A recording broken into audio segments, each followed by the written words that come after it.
Around 8 a.m. on October 24, 2005, Tan Shengwang, a 53-year-old maintenance worker employed by an outsourced air conditioning company, received a call from his supervisor instructing him to report to the Environmental Protection Department at Hong Kong's Inland Revenue Department building to perform routine maintenance on the building's air conditioning system.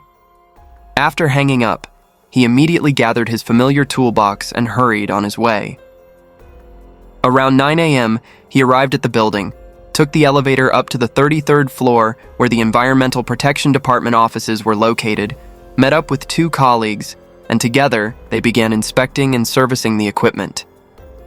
At 12:30 p.m., Tan Shengwang entered the fan room alone and climbed a ladder to the top of an air handling unit nearly 10 feet above the ground. He suddenly discovered a swollen black object with a human shape lying on top, with a red plastic bag covering one end. The fan room was dark, and Tan Shengwang couldn't tell what it was, initially suspecting that one of his overweight colleagues had accidentally been electrocuted. Shortly after, Chen Zhenhui and another colleague arrived at the fan room. The three of them curiously examined it for a while, feeling it looked more like a doll than a person. One of them picked up an umbrella and poked at the doll's chest and abdomen, only to discover that it was actually a human corpse. The three men, regaining their composure, rushed out of the fan room and asked security guard Huang to call the police. More than 20 minutes after receiving the report, officers from the Serious Crime Squad of Wan Chai Police Station quickly arrived at the scene. They immediately established a strict cordon around the entire 33rd floor, prohibiting all unauthorized personnel from entering or leaving the area to preserve the crime scene. Forensic officers in white protective suits carefully approached the fan room and began a meticulous and professional examination of the body. After conducting initial checks, the forensic team reached preliminary conclusions about the victim. This was the body of an adult female. However, because decomposition had progressed over a significant period of time, the victim's face and entire body were severely swollen and distorted beyond recognition of her original features, making it extremely difficult to determine her specific age or identify her at this stage. Additionally, forensic experts discovered that the woman's right chest bore a stab wound of considerable depth. However, given the body's decomposed state, they could not yet determine whether this was the wound that directly caused her death. After completing the scene lockdown, investigators began meticulously examining every corner of the dark fan room. The cabinet measured approximately 7 feet long, 8 feet wide, and 6 feet tall. The bottom of the cabinet sat about 2 feet off the ground, supported by an iron frame, and the top of the cabinet was approximately 4 feet from the ceiling. The unfortunate woman's body lay face up on top of the fan cabinet, her head tightly wrapped in a bright red plastic bag with the bag's opening tied in a knot at her neck. Her arms were twisted behind her back and bound tightly with 2 black straps, indicating she had been completely restrained before meeting her fate. Regarding clothing, the victim wore a simple white short-sleeved t-shirt paired with dark trousers, nothing special at first glance. However, what caught investigators' attention were the expensive pieces of jewelry on her person. Her left wrist bore a gleaming gold Rolex watch and an exquisite Tiffany bracelet. Each ear wore a pearl earring plus a gold earring on the left ear, items whose combined value could reach tens of thousands of dollars. Beside the victim's head, a pair of black open-toed Chanel high heels had been placed neatly, as if someone had deliberately arranged them in that position. The presence of these luxury items raised many questions. The victim was clearly someone of considerable means, so why hadn't the killer taken these valuable items? What was the motive for the crime if not money? During evidence collection, forensic officers used specialized equipment to search for fingerprints on the surface of the fan cabinet as well as areas surrounding the body. But the results were both disappointing and concerning. Not a single fingerprint was found. This led to a troubling conclusion. The killer had been very careful and may have taken time to wipe clean and erase all traces that could lead to identification. However, during expanded examination of other areas of the room, forensic experts discovered something significant.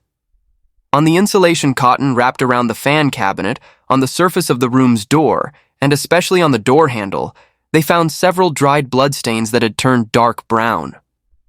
These bloodstains were carefully collected, packaged, and sealed according to proper procedure, then sent to the laboratory for DNA testing, with hopes they would provide crucial clues to help identify the killer. Despite thoroughly searching the entire crime scene, police still couldn't find any identification documents that could help determine the unfortunate woman's identity. Because the crime occurred inside a government building, the Hong Kong Environmental Protection Department director, the agency directly managing the 33rd floor, along with several other senior officials working in the Inland Revenue Building, quickly arrived at the scene. However, when shown images of the victim's clothing and expensive jewelry, not one of them recognized her or could provide any relevant information. This woman seemed completely unknown to everyone working there. With no other options, the Serious Crime Squad had to transport the body to the morgue to await more detailed forensic examination.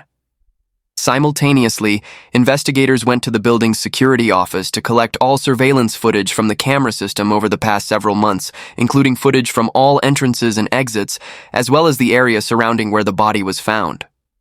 By that same evening, preliminary forensic results had been sent to the investigation team. According to the report, the victim was a woman approximately 40 years old, 5 feet 1 inch tall, weighing about 97 pounds with long black hair. On her body, the chest and neck areas showed numerous scratches, suggesting there may have been a struggle before death. The stab wound on her right chest, while quite deep and penetrating the chest cavity, was assessed by forensics as not severe enough to directly cause death.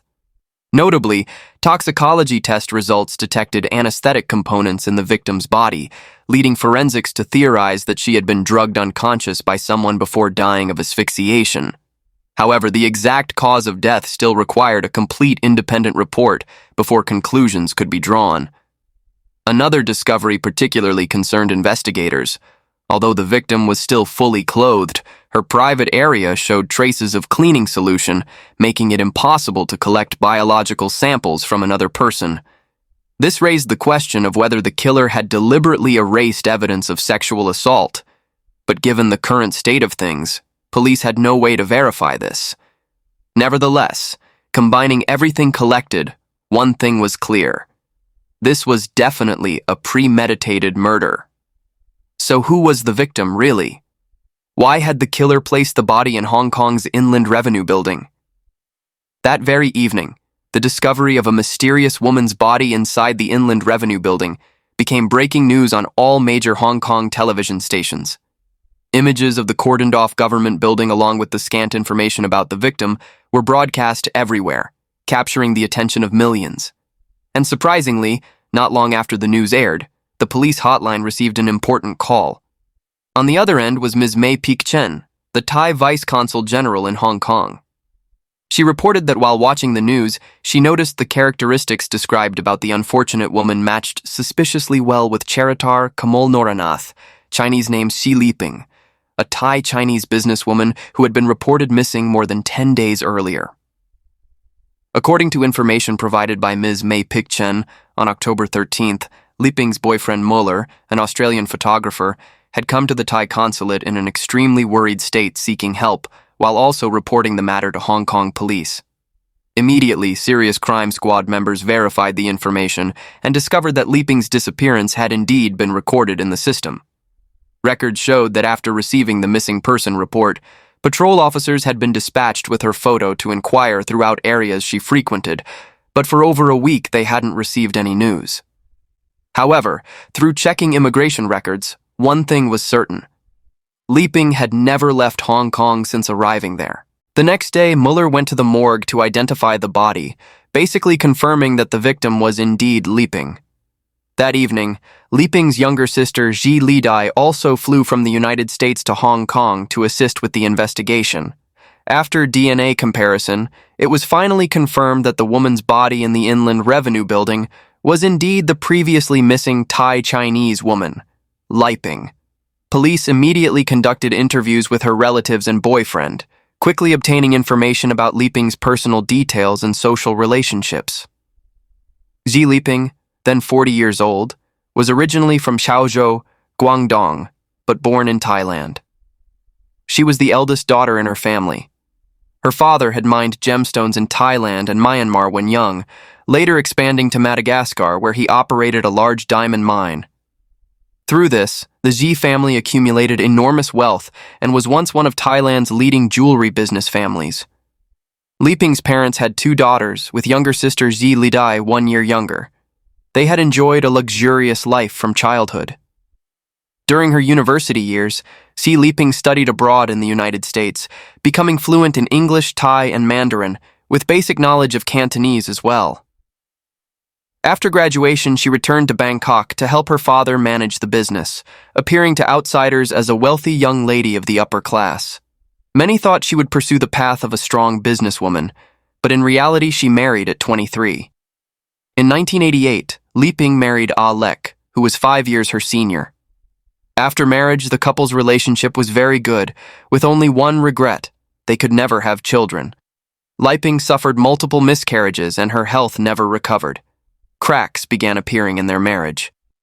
In 2003, Liping and her husband decided to separate amicably and maintained a good friendship afterward. To show respect and acknowledge their years together, Liping gave her ex-husband management of a jewelry store within her family's department store chain. Unfortunately, also in 2003, not long after the divorce, Liping's father passed away in a car accident in Madagascar. This loss was not just emotional pain, but also placed an enormous burden on Liping's shoulders. The Xie family had no sons, while her sister Xie Liping had long since married and settled in the United States. With no one else, Liping had to shoulder the entire jewelry business her father left behind by herself. Consequently, she frequently flew between countries like Singapore, Myanmar, and Hong Kong to meet partners, inspect merchandise, and expand markets. It was during this busy period that Liping happened to meet Muller, a 28-year-old Australian photographer and film production consultant, 10 years her junior. Despite differences in age and cultural background, the two were quickly attracted to each other and began a romantic relationship. Due to the nature of his work, Muller frequently traveled to Hong Kong to recruit film and photography professionals. Meanwhile, Liping was particularly drawn to Hong Kong Disneyland and always wanted to expand her business there. So in October of that year, the two arranged a trip to Hong Kong and stayed at the Jinghua International Hotel on Waterloo Road.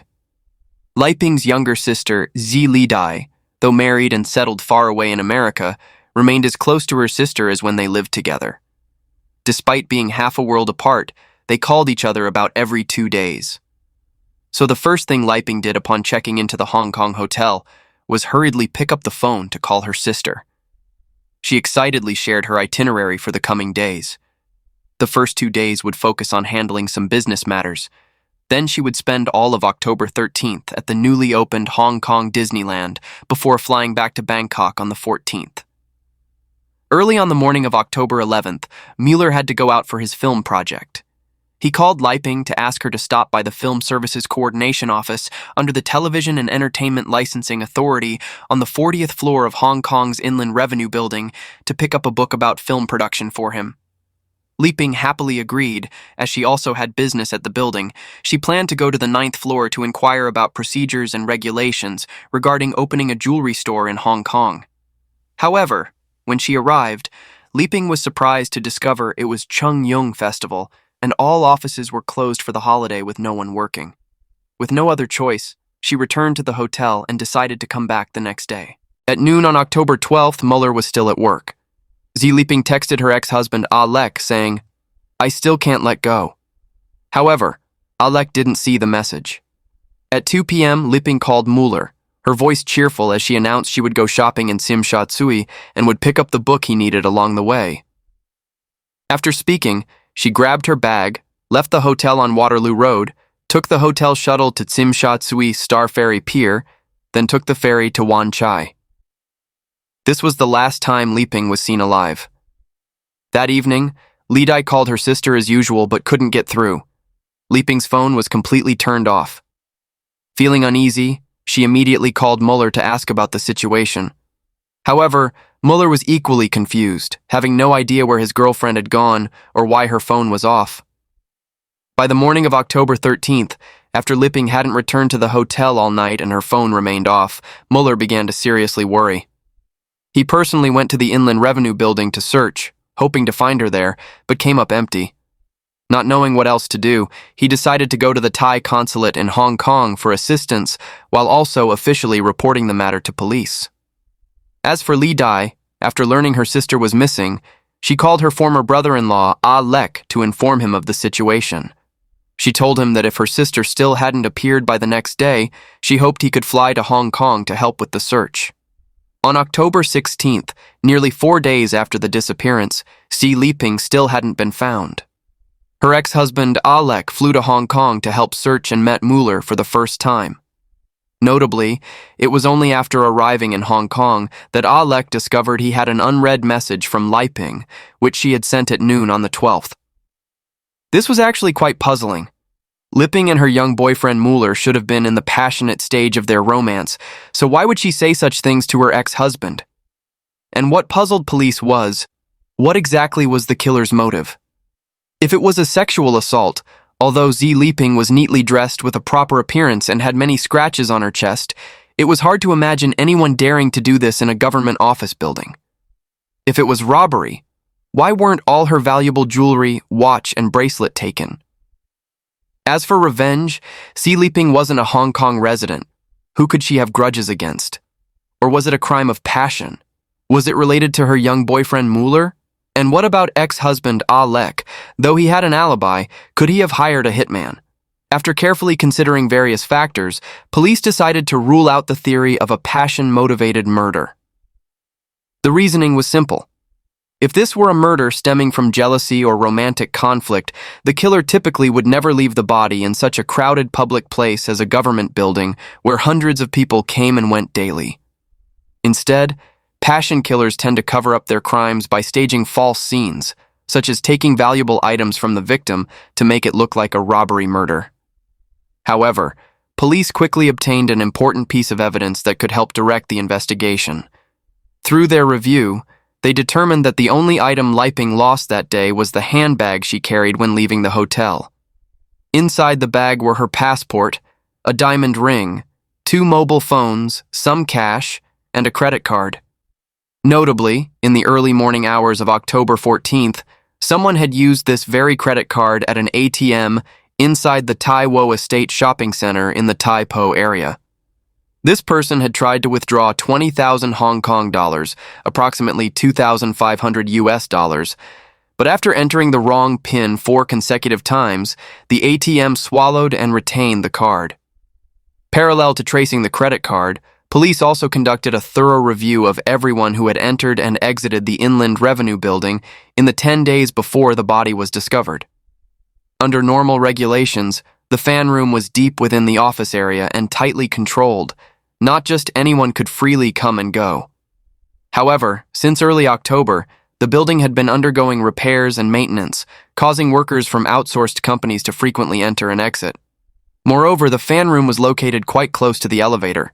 With the dense surveillance camera system throughout the building, police believed they could certainly find clues from the footage. However, coincidentally, the elevator area on the 33rd floor had no surveillance cameras installed at all. This was the only blind spot in the building's entire elevator system, a security gap that seemingly only those who truly understood the building's structure would know about. From this detail, police theorized that the killer wasn't some random stranger passing through, but very likely someone who had worked there or frequently entered the building, knowing the location of every camera and exactly where the exploitable blind spots were. Additionally, another point gave investigators pause. Getting an adult body to the top of air handling equipment nearly 10 feet high was no simple matter. Though the victim had a petite frame weighing only about 97 pounds, for one person to both carry and climb a ladder in the cramped space of the fan room would be extremely difficult. Therefore, police believed there was likely more than one person involved in this case. In the following days, the Serious Crime Squad interviewed building employees one by one, as well as all workers from the outsourced companies doing repair work. During the investigation, they also discovered some suspicious points and several questionable individuals, but after thorough verification, all were successively ruled out due to alibis or insufficient grounds for charges. Simultaneously, police extracted and analyzed footage from the surveillance systems of 4 MTR station exits near the Inland Revenue Building. Results showed that on the afternoon of October 12th, Liping had indeed appeared in the vicinity of the building, proving she had come there as planned. But strangely, when checking all camera systems inside the building, not a single image recorded her entering. On November 2nd, Liping's body was cremated in Hong Kong, with her ashes taken back to Thailand by her family. On January 23, 2006, Liping's sister and boyfriend, through police, announced a reward of 700,000 Hong Kong dollars, approximately 90,000 US dollars, appealing to the public to provide clues. But they still received no answers they were hoping for. The unsolved case of Xie Liping brought immeasurable pain to the Xie family and even forced a film crew to halt their work. It turned out Mueller had come to Hong Kong to shoot a thriller called Count to 10 about a bizarre murder in a government office building. Not only was the overall plot similar to the Xie Liping case, but some details even matched her death. Many crew members felt chills. How could there be such a coincidence? Or was someone imitating the script to commit the crime? 3 years passed in the blink of an eye. The woman's body case at the Inland Revenue Building remained unsolved. Unexpectedly, while police were solving another kidnapping murder case, they discovered it had many points of similarity with the Liping case from 3 years earlier. On May 15, 2008, in the early morning hours, Xu Zhen, cargo department manager at Yizhong Aviation Services Company, suddenly received a text message from Chu Xiaoyan, a ground staff employee at the company. She said a friend was in trouble and needed help, forcing her to leave Hong Kong for a few days, hoping Xu Zhen could request leave on her behalf. Receiving this message, Xu Zhen was very surprised because Chu Xiaoyan was actually his girlfriend, and he had never heard her mention this before. Thinking it over, he found the situation very suspicious. First, what friend's situation would be so urgent as to require leaving Hong Kong at 5 a.m.? Second, the company operated on a 24-hour shift system. Since she had the means to send a text, why didn't she directly call her supervisor to request leave? They weren't even in the same department. Could she have encountered some special situation preventing her from making calls? Third, Chu Xiaoyan's work hours were from noon to midnight. After getting off work, she would take airport bus E41, arriving at the bus stop outside Tai Po Ting Kok Road Fire Station around 1:30 a.m., then walk 20 minutes home. That 20-minute walk was quite isolated, and Xu Zhen had worried about his girlfriend's safety on that route. Was that message really sent by Chu Xiaoyan? Feeling increasingly uneasy, Xu Zhen immediately called his girlfriend's phone, but only heard silence. Calling again, the phone reported it was turned off. Xu Zhen hurriedly contacted Xiaoyan's family and friends to help search for her. That morning, everyone searched thoroughly along routes near the Kamshan area where Xiaoyan lived, but their continuous calls received no response. Several hours passed, and Xiaoyan's relatives and friends were all exhausted. On the afternoon of the 15th, Chu Xiaoyan indeed didn't show up at work. Just as everyone was at a loss around 3 p.m., Xiaoyan's father, Chu Jinming, also received a text from her phone number. It read, "Dad, I urgently need money to help a friend. Please deposit some money into my bank account. I'll be home in 3 to 4 days, don't worry."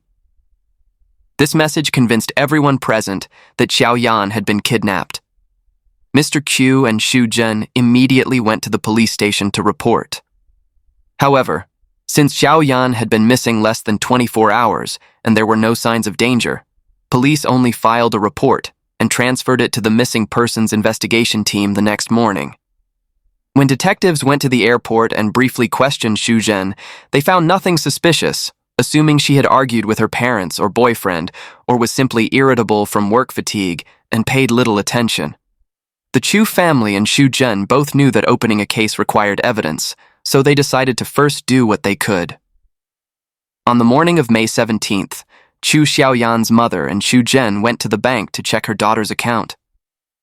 They discovered that around 1:50 a.m. on May 15th, 40 yuan, approximately 50 US dollars, had been withdrawn from her bank card at an ATM in the Tai Wo Estate shopping center, and about half an hour later, another 19,600 yuan, approximately 2,450 US dollars, was withdrawn. On May 16th, another 20,000 yuan, approximately 2,500 US dollars, was withdrawn from a different ATM in the same Taiwo Estate shopping center, leaving only 20,000 yuan in the account. Early on the morning of May 19th, Mrs. Q went to the bank a second time and discovered that the last 20,000 yuan in her daughter's account had also been withdrawn on the evening of May 17th. The Chu family returned to the police station to report. Based on these facts, police immediately opened an investigation and preliminarily determined that Xiaoyan had been spotted by a robber while withdrawing money, then forced to reveal her PIN. At this point, everyone hoped Xiaoyan might still be alive. Though the robbery appeared somewhat random in nature, police still didn't rule out the possibility of someone known to her committing the crime. From interviewing Xiaoyan's relatives and friends, they learned that due to her beautiful appearance, from school days through work, she never lacked admirers. Her family particularly mentioned someone Xiaoyan had dated in high school, Zhu Yongqiang. Chu Xiaoyan, 21 years old, had been a well-behaved and mature girl since childhood, possessing a sweet and refined appearance that made her very popular with boys her age. While attending high school, she met Yongqiang, who lived in the same building in the Taiwo Estate area of Taipo. The young couple fell in love at first sight and quickly became a couple. A few years earlier, feeling they weren't compatible, Chu Xiaoyan had broken up with Yongqiang on her family's advice. They had a 4-year relationship with many beautiful memories. However, Yongqiang still deeply loved Xiaoyan and couldn't forget her, even suffering from depression for over half a year before his condition improved. Notably, all the withdrawals occurred at the Taiwo Estate shopping center near Yongqiang's home, so police couldn't help but add Yongqiang to their list of suspects. On the evening of May 19th, Xu Zhen, in desperation, suddenly received a text from Chu Xiaoyan's mobile number with just one line: "Ransom from 10,000 to 500,000, your choice." Receiving the extortion message, Xu Zhen panicked and immediately informed Qiu Jinming. After discussing the situation, they decided to call the police. The New Territories North Regional Crime Unit, Team 3, took over the case. The investigation team instructed Xu Zhen to maintain contact with the sender and pretend to negotiate, eventually reducing the ransom to 100,000 Hong Kong dollars, approximately 12,500 US dollars. The police's real purpose was to buy time to locate where the messages were being sent from. They ultimately narrowed it down to the Taipo, Kwun and Yaomate areas. According to investigation, after recovering from depression, Zhu Yongqiang had bought a truck and started a transport business to make money. He frequently traveled between Kwun and Yaomate, while Taipo was his residence. The 3 locations he frequented daily happened to match the locations the telecom company had targeted for the text messages. Moreover, the average distance from Taipo to Yaomate and Kwun was nearly 12 miles, a distance few people would travel in a single day. Therefore, the Serious Crime Squad focused their investigation on Zhu Yongqiang. After learning that Zhu Yongqiang and his colleagues had gone to Kwun for a delivery on the evening of the 21st, officers drove 2 trucks to ambush him on his expected route, intending to intercept him along the way. Around 9 p.m., Zhu Yongqiang's truck finally appeared, and more than a dozen burly men blocked him without a word, quickly rushing into the vehicle and beating him while asking repeatedly, "Where are you hiding, Chu Xiaoyan?" Zhu Yongqiang was terrified by their sudden appearance, and while resisting, answered that he didn't know, but the officers completely disbelieved him. They put Zhu Yongqiang in the truck and took him to the Serious Crime Squad for questioning that night. In the interrogation room, Zhu Yongqiang continued to deny kidnapping Chu Xiaoyan, even insisting he had no idea Chu Xiaoyan was missing. Detectives also found no trace of Chu Xiaoyan's phone on him, so they asked Xu Zhen to send another message attempting to contact Xiaoyan's number. Surprisingly, the kidnappers responded at noon on the 22nd. Zhu Yongqiang was in the interrogation room, yet someone still answered his message. Was he really not the killer? Or did he have other accomplices? Meanwhile, the Serious Crime Squad asked Xu to continue talking with the kidnappers and arranged for him to put 100,000 Hong Kong dollars in ransom in a white bag at 8 p.m. on the 22nd, then placed the money on a seat on Kowloon Motorbus Route 72X, following the kidnappers' instructions. Sure enough, an officer noticed a man continuously texting on the bus. He immediately contacted a telecom company to track Xiaoyan's phone signal, confirming this person was the kidnapper. The Serious Crime Squad, fearing Xiaoyan might still be alive and the kidnapper had accomplices, hesitated to act, instead following the suspect back to Tai Po.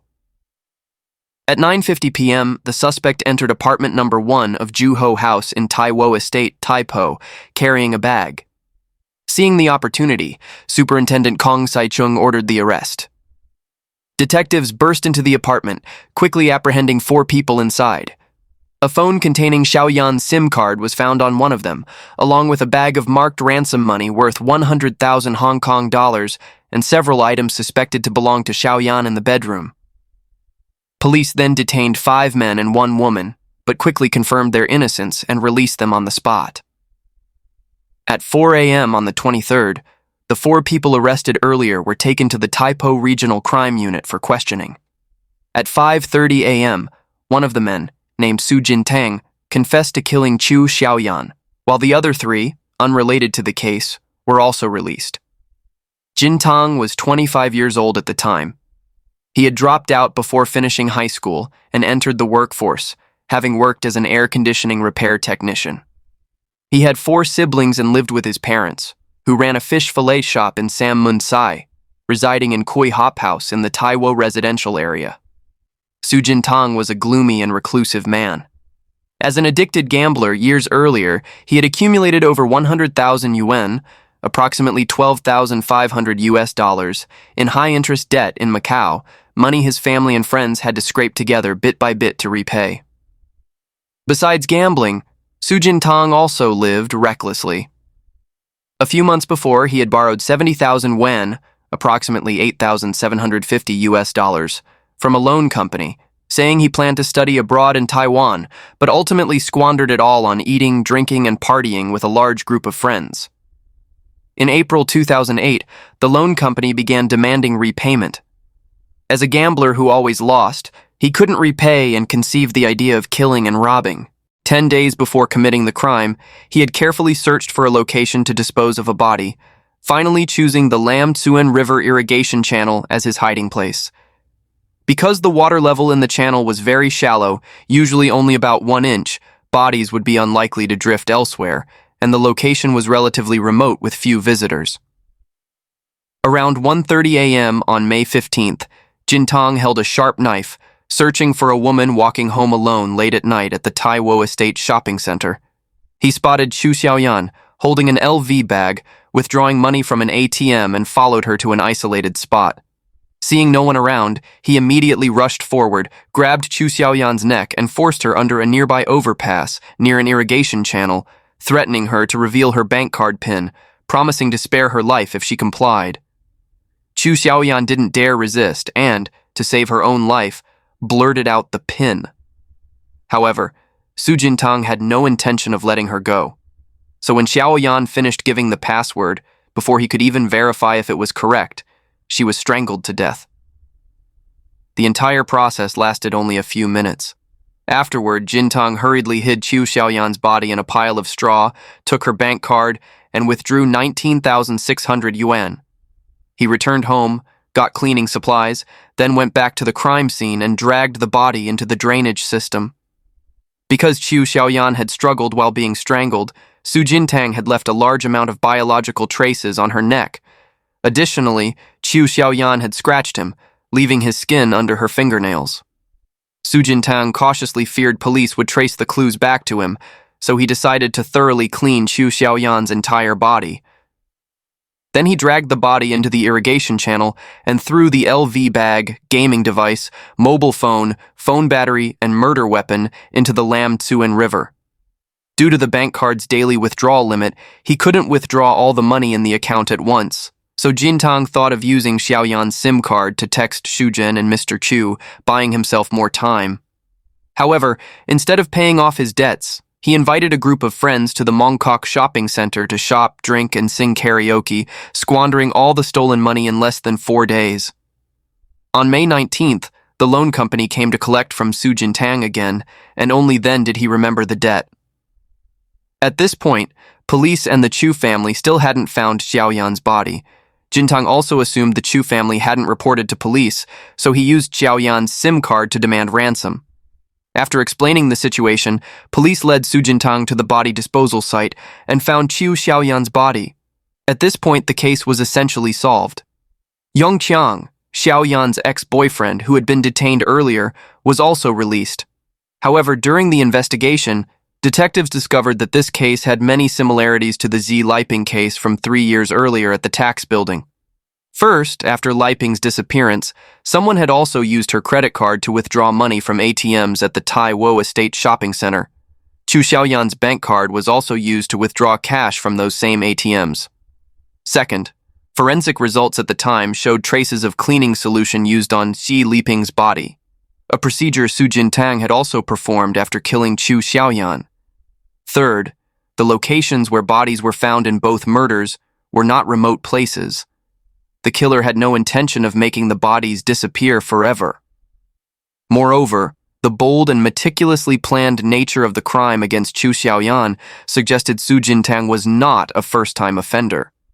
Fourth, Su Jintang had previously worked as an air conditioning repair technician and was working at the tax office at the time of Xie Liping's murder. He was also on the police interview list because his home was near the Tai Wo Estate shopping center. He had even been flagged as a suspicious individual at the time. Police reviewed surveillance footage from that year and saw Su Jintang wearing a baseball cap and another man appearing near the building at the time of the incident, walking and talking.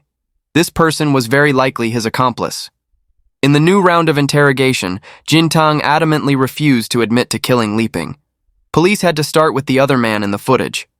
Through investigation, they learned this person was named Guo Jihui, an old schoolmate of Su Jintang. On June 6, 2008, Jihui was invited to the police station to assist with the investigation. Initially, Jihui denied any connection to the Xie Liping case, claiming that while he had indeed been with Su Jintang that day, Su had introduced him to go to the labor department for work, and he hadn't gone inside the building at all. However, investigators discovered he hadn't gone to the labor department that day at all and threatened him. If he didn't confess the truth about Xie Liping's murder, he would be charged with murdering Chu Xiaoyan. If he confessed, he could become a witness or receive a reduced sentence. Guo Jihui panicked upon hearing this and confessed to helping Su Jintang move and dispose of Xie Liping's body. It turned out Jihui and Jintang both worked in air conditioning repair, often introducing jobs to each other, and frequently ate, drank, and gambled together. On October 12, 2005, Jihui went to the Inland Revenue Building as arranged to meet Jintang, following him up to the 33rd floor. Su Jintang first told Guo Jihui to put on work gloves, then led him into the fan room. Inside were 2 fan units, one tall and one short, along with a large pile of newspapers on the floor. When Su Jintang pushed aside the pile of newspapers, Jihui saw a woman lying face down on the ground, showing no signs of life. Her head was wrapped in a red plastic bag. This scene startled Jihui, but Su Jintang ignored him, pulled out a knife, bent down to flip the corpse over, and continuously groped the victim. Then he brutally ordered Jihui to do the same.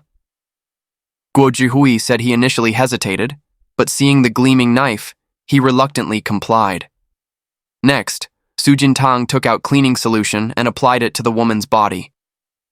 Finally, he wiped down the fan room door and picked up the newspapers from the floor before leading Guo Jihui out of the building to go party in Mongkok. That year, after Liping's body was discovered, Jintang had been questioned, but police still couldn't obtain any conclusive evidence against him. Jintang was quite pleased with himself because of this. Shortly after, at a later gathering, Su Jintang showed Guo Jihui a diamond ring and a mobile phone, saying they belonged to Xie Liping, while telling him the entire process of committing the crime. Jintang knew elevator number 13 in the building had no camera, so on the day of the crime, he waited at the elevator entrance, looking for a robbery target. Liping, fashionably dressed, happened to step out of the elevator. Jintang felt she looked very wealthy, so he followed her, and when she wasn't paying attention, pressed a knife to her back and forced her into the fan room. But Jintang claimed he hadn't intended to kill. He had only wanted to force her to reveal her bank card PIN, so he stabbed Liping once from behind. He took her bag and went out to withdraw money. Because his clothes were covered in blood, he used paint to cover it up. When he returned after withdrawing money, he discovered she had already died. If the killer's purpose that year was robbery, why didn't he take the Rolex watch on Liping's wrist? It turned out Jintang was quite cunning. He knew well that this type of watch had unique serial numbers for each movement. Even if he took it, he couldn't sell it.